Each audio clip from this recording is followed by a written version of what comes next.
ये जो रिजल्ट आया है 2026 का, इसमें आप देखिए कि एक राजनीतिक षड्यंत्र के तहत इसको ले सकते हैं सवर्णों के प्रति। सवर्णों के साथ में वैसे भी सरकार यूजीसी का लेके आई है। यूजीसी के जो काले कानून जिनको लोग कहते हैं और जो नियम बनाए हैं, उसका लिए भी पल्ला झाड़ा के बैठ गई है। उसने इस तरीके से 5-6 इशू इकट्ठे कर दिए कि जिससे सवर्ण जो है एक इशू पर केंद्रित ना हो पाए। अब नया ये सगुफा जो आया है, इन्होंने छोड़ा है कि आपके बच्चे की मूल्यांकन गलत की गई। वो मानते भी हैं, जैसे बच्चे चिल्ला रहे हैं कि ब्लर कॉपी आ रही है, ये हो रहा है, वो हो रहा है, लेकिन उसमें कोई भी कहीं से कहीं तक किसी भी तरीके का करेक्शन का कोई सरकार का मोड नहीं है और ना ही वो करना चाहती है। आप देख लीजिए कि किस तरीके से जितनी पेपर लीक हुए, दोबारा एग्जाम हो रहे हैं, किसको हताशा हो रही है? सवर्णों को। और सवर्णों को इस सीबीएसई में जो कम नंबर आए हैं उसका असर क्या होगा? उनका असर ये होगा कि उनकी प्रतिस्पर्धा जो है वो बढ़ जाएगी और कुछ जो है उच्च शिक्षा से वंचित रह जाएंगे, क्योंकि कट ऑफ इस तरीके का होगा। जो अवर्ण हैं, जो आरक्षण जीवी हैं, उनको तो कोई फर्क नहीं पड़ता, वो -40 ना होकर -60 हो जाएंगे, एडमिशन उनको फिर भी मिलेगा। उनको सरकारी नौकरी में वैसे भी आरक्षण मिलेगा, सरकारी संस्थाओं में भी आरक्षण मिलेगा, शिक्षा में भी आरक्षण मिलेगा। तो इसके पीछे एक सोची समझी साजिश है, षड्यंत्र है कि सवर्ण बच्चों को किस तरीके से खराब किया जाए और उनको बेरोजगार किया जाए। जब वो उच्च शिक्षा पर नहीं जा पाएंगे और उसके मापदंड इस तरीके से निर्धारित किए जाएंगे कि वो उसके लिए एलिजिबल ना हो, तो हो गए ना बेरोजगार। हाथ का स्किल आपने दिया नहीं, रोजगार आप लेने नहीं दे रहे, पढ़ने आप दे नहीं रहे। सरकार बहुत सोच समझकर षड्यंत्र कर कर सवर्ण बच्चों के साथ में एक तरीके से दुश्मनी निकाल रही है।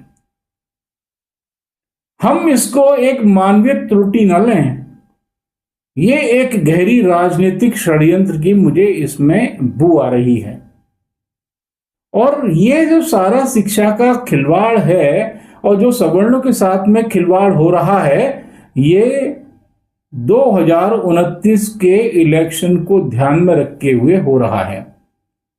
और जितने भी वक्तव्य इन लोगों के आ रहे हैं वो यूपी और केंद्र के आने वाले इलेक्शंस के चुनावों के ध्यान में रखते हुए आ रहे हैं। उन्हें पता है सवर्णों को जैसे हाँक लो वैसे हट जाएगा, 10 पार्टियां बना लेगा, इनमें डिवाइड और रूल कर देंगे और जो ज्यादा बोल रहा होगा उसको एक आध पद देके साइड में बिठा देंगे। आप देखिए इस विषय पर आपको संत मुखर होते हुए नजर नहीं आ रहे हैं। पहले बहुत उछले थे, फिर शांत होकर बैठ गए। हो सकता है कोई सरकारी संतों की तरह उनको गुप्त समझौता हो गया हो या कोई ना कोई उनके ऊपर दबाव बन गया हो। चलिए कोई बात नहीं, लेकिन जनता, प्रजा और सवर्ण कान खोलकर, आंखें खोलकर इस विषय पर अपनी मुखरता को बनाए रखें। पहचानें कि आपकी पहचान खत्म होने की साजिश है ये। मेरे बोलने से अगर आपके अंदर आपकी इंद्रियां, आपकी स्मृति, आपकी विचार जागृत होते हैं तो कीजिए ना।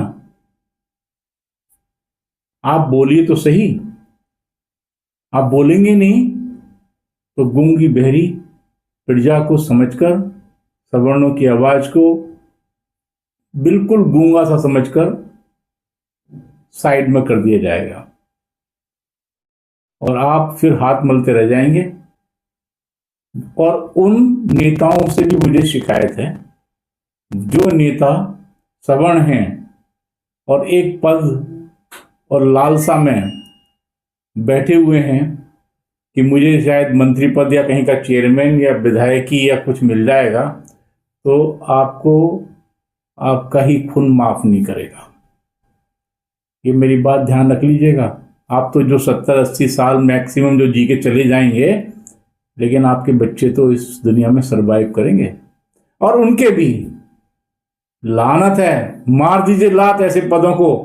अपने वर्ण के लिए आवाज उठाइए।